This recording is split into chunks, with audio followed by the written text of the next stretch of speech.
Okay. So, do you guys like movies? Okay. I don't. But that's beside the point. So I'm going to describe a movie to you. And see if you can pick up on which movie it is, okay? So there's Girl 1. We'll call her Girl 1. And Girl 1 likes Guy 1. Every Hallmark movie ever. And she likes Guy 1, but Guy 1, he's kind of a dirtbag. We'll call him Toolface. And Toolface is chosen. Ironic. And so Toolface is like, no, I don't like you, Girl 1. And Girl 1's like, oh, it's so sad, because even though you're such a jerk, I'm like drawn to you, and I don't know why. And then Girl 1 goes off and moves on with her life, and she meets Nice Guy. We'll call him Nice Guy 1. And she meets Nice Guy 1, and she's like, oh, Nice Guy 1, you're so cool. And he's like, oh, thanks. I just want to treat you well and respect you. And she's like, oh, thank you. And then they're like moving on, and near the end of the movie, they're like about to get married or something. And Toolface is like, oh no, I just realized at this exact moment that I've always loved Girl 1. I've always loved Girl 1. And so he like runs in and he barges into the wedding, and he's like, I love you. And she's like, but like, you never treated me well. And he's like, sorry, but I love you. And she's like, okay. And then they go and get married. Right. Well, yeah, what movie is that? Any chick flick, thank you. Oh my goodness. So anyway, I grew up with 3 sisters. I've seen all of them. They're all the same way. It's ridiculous. But the point is, that's why movies are stupid. 2. All right, we're done. Now we can go home. No, 2. Write that down. Movies are stupid. 2. Sorry, I always say like write down this stupid thing I'm about to say, and then I see people doing it, and I'm like, man, are my points that bad? I didn't think that. So anyway, point 2. I can see Noah. He didn't write it down. You got me. Okay. We are so influenced by media and so influenced by our culture. And these are things that we see. And so when I talk to people about relationships, and I talk to people about their dating relationships or things that they see or things that they expect from a relationship, it's often based on like what they see in movies or what they see in culture, which is a dangerous thing, which is a dangerous and terrible thing.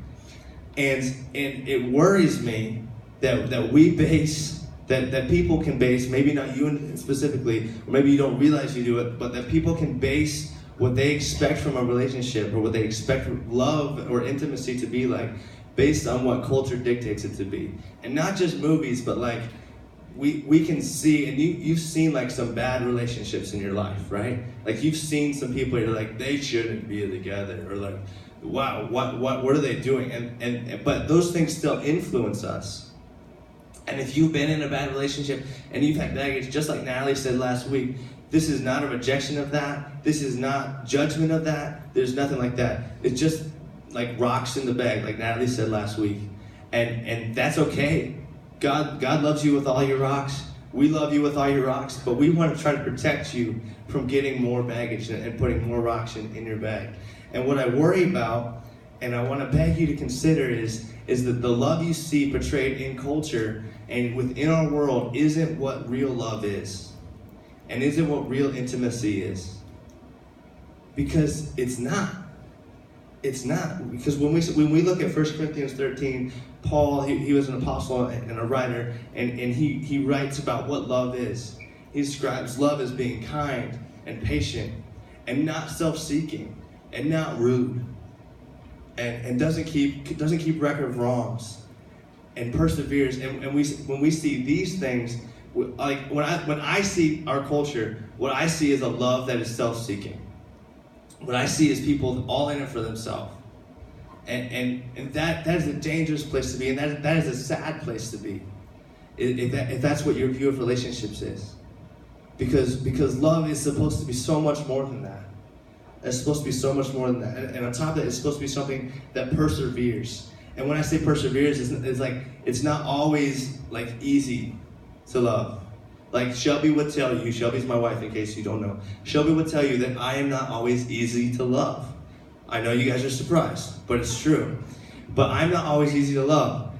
But it's a choice. Love isn't a feeling, it's a choice sometimes. And that's okay. But when we base it on what others do and what others say is okay, and what we see people do on a normal basis, that's a very, very dangerous place to base what our standard is. That's a very dangerous place to base what our expectations are for our relationships. And this may sound really weird. This may sound really dumb. But like, you guys are in high school. But I hope and I pray, I literally pray today for your marriages and for your relationships. And I long for you guys to have lasting marriages, to have lasting relationships, and to know what true love and true intimacy is. I long for that for you guys because so many people around us are not experiencing that because of a multitude of reasons. But a lot of it is because what we see as love today is a self-seeking love that exploits others. And that's so sad. And I don't want that for you guys. So that's why we're talking about this. That's why we're talking about this. So if you have a Bible, or if you have a phone with a Bible app or something, let's look at Ephesians chapter 5 together. Again, Paul wrote this. He wrote this to a church. And this particular section, he's actually describing marriage and how marriage should work in a Christian household. Which is, again, I know super weird for you guys. A lot of you guys probably aren't even thinking about marriage, which is totally fine. But as you approach that in the future, I want us to have a basis to think about this. So Ephesians chapter 5, verse 25. That's where we'll start. And again, this is written, it's specifically written to husbands, but that doesn't mean that we can't all learn from this, because this is how Paul describes love and ultimately how God views love. He says, verse 25, husbands, love your wives, just as Christ loved the church and gave himself up for her. And we're going to pause right there. And this is perfect. Today I was talking to Pastor Tannen, and I was telling him, like, there's just so much stuff I want to say. Like, there's just so many things that I want to throw out there. Like, I want to give you the purity talk, and I want to scare you into purity. Like, AIDS is bad. Like, I want to do that. But that's not effective, right? That's stupid and cliche. But like, so as I was talking to Pastor Tannen about it, what he said, and it makes just so much sense and went along perfectly with where we're going tonight, is that before we can understand marriage and before we can understand the relationships, we have to understand the gospel. We have to. And this goes along perfectly with that. It says, just as Christ loved the church and gave himself up to her, husbands, love your wives just as Christ loved the church and gave himself up for her. Christ loved us so much. This is the gospel. This is what I put my life on, is that Christ loved us so much. God loved us so much that he came down and paid my price for me. I deserved none of it. I didn't deserve it at all. It'd be like, if I can pause real quick and give this, it'd be like me and Jordan. This will be awkward because there's two Jordans. I'm gonna use Tyler, sorry. Tyler. So Tyler lays out this like some rules for me to live by, right? I'm like, okay, and then I disobey every rule all the time. And then it's time for me to pay the consequence, and the consequence is death. And I'm like, oh, like I have no ground to stand on because I knew the rules, I understood what was gonna happen, and I did everything against it. And Tyler, like, we like each other, we get along, we hang out, but he wouldn't be like, you know what, Jordan, I'm gonna die for you. Right? Like, you probably wouldn't do that. It's nice of you to say you would, but you wouldn't, and I get it. We all know. So, he's thinking about it. He'll let us know later tonight. But the point is, nobody does that. But that's what Jesus did for us. And he was so humble and so, like, he loved us so much and was so not self-seeking that he gave himself up for us. And when we understand that and let that penetrate our lives and let that hit our lives and change our lives, that changes how we can view relationships. Go down to verse 28. It says, in the same way, husbands ought to love their wives as their own bodies. If he who loves his wife loves himself. Verse 29. After all, no one ever hated their own body, but they feed and care for their body, just as Christ does the church, for we are all members of his body. And again, this idea that I would consider myself a nice person and someone who looks out for people. But generally speaking, I'm gonna look out for myself. I'm gonna protect myself. When I'm hungry, I'm gonna feed myself. If I see an electric fence, I'm not gonna touch it. I'm gonna tell Lucas to touch it because I think it'd be funny if he touched it, right? But I'm not gonna do it because I'm looking out for myself. I'm trying to protect myself. And in the same way, with that parallel and with this connection again, what Paul is writing is that a husband in a relationship needs to view his wife as his own body. In a way that if something happens to her, so in my relationship, if something happens to Shelby, it happens to me too. If she's hurting, I'm hurting. We are that connected, and I care about her so much that's the goal. Is that we are one. We're united, and we're not two separate people going through life. We're a team, and we're connected. And that image is beautiful. The image that God laid out for us of what love is and what relationships are supposed to look like, that's beautiful. And that's what we should strive for. That's what I long for, and that's what I'm striving for in my marriage, and that's what I hope you guys are looking for in your marriages as well, and in your relationships as you think to the future. And we talked about this 2 weeks ago, but I fear that often we are facing we're chasing false intimacy, and we're chasing false love, and that's so sad, and that's such a waste of time. It's such a waste for us. It's to chase what we think is love, but it just hurts us. To chase what we think will make us happy and think take care of us, but really it just leaves us empty. It just leaves us dry. And think about this: what do you really want out of your relationships?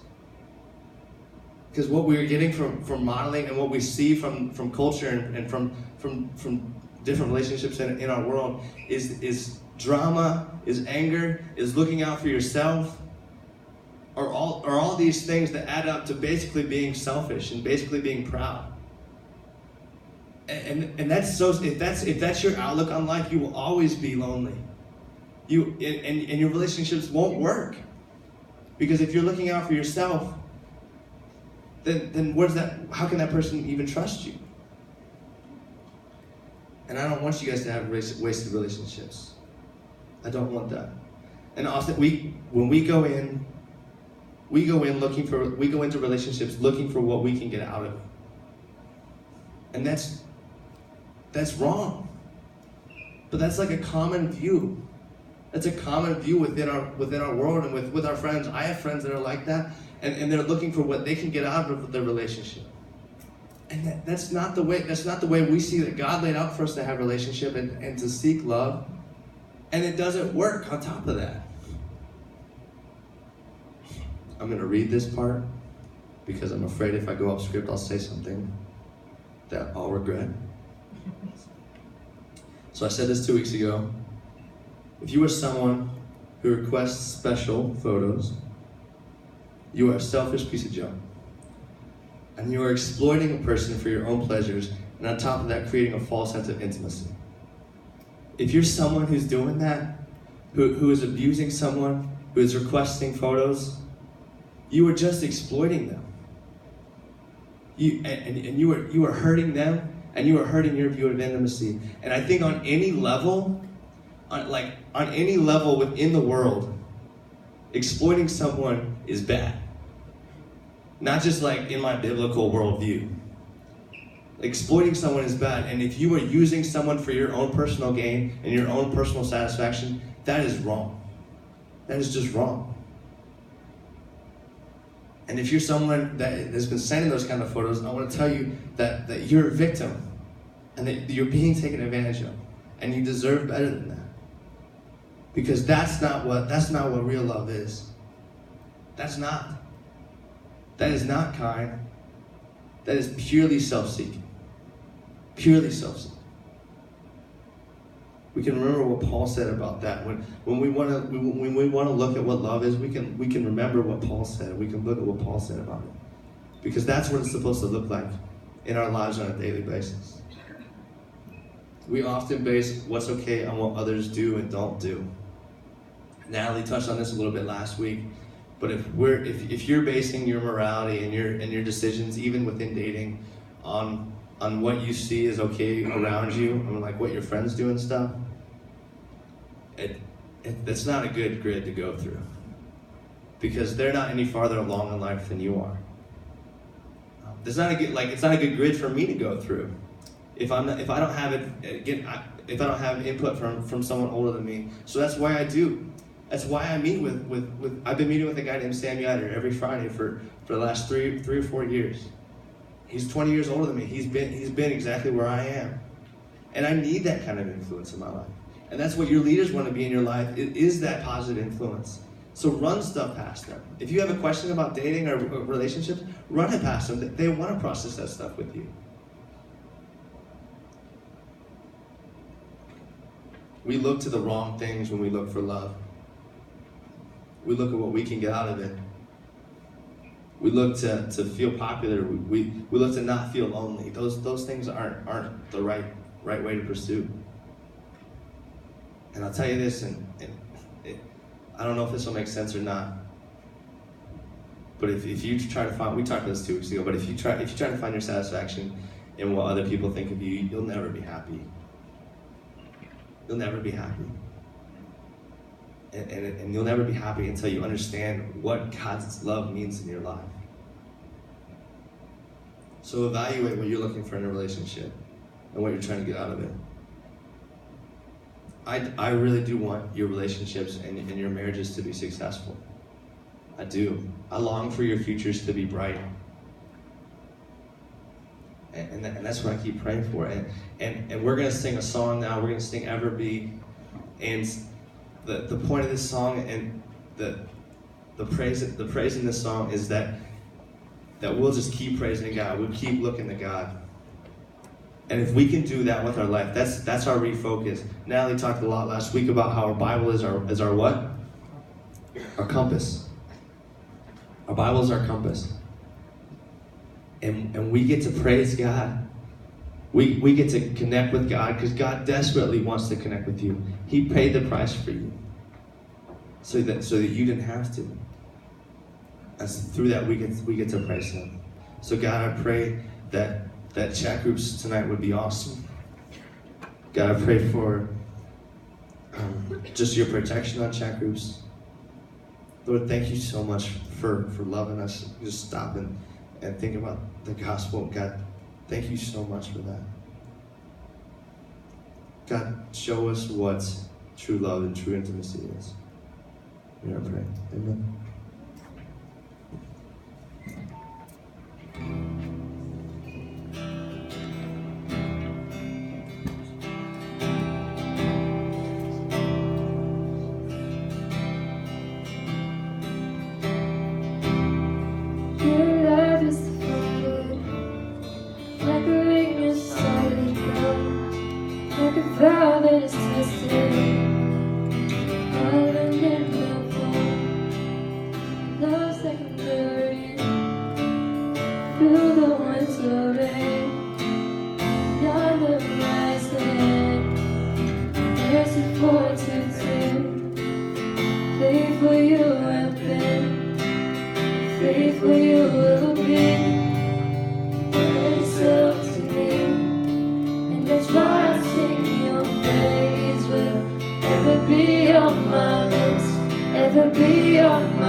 on my lips, ever be on my lips. Your praise will ever be on my lips, ever be on my lips. Your praise will ever be on my lips, ever be on my lips. Your praise will ever be on my lips, ever be on my lips. You will be praised, you will be praised. Angels and saints we sing, worthy are you, Lord. You will be praised, you will be praised. With angels and saints we sing, worthy are you, Lord. You will be praised, you will be praised.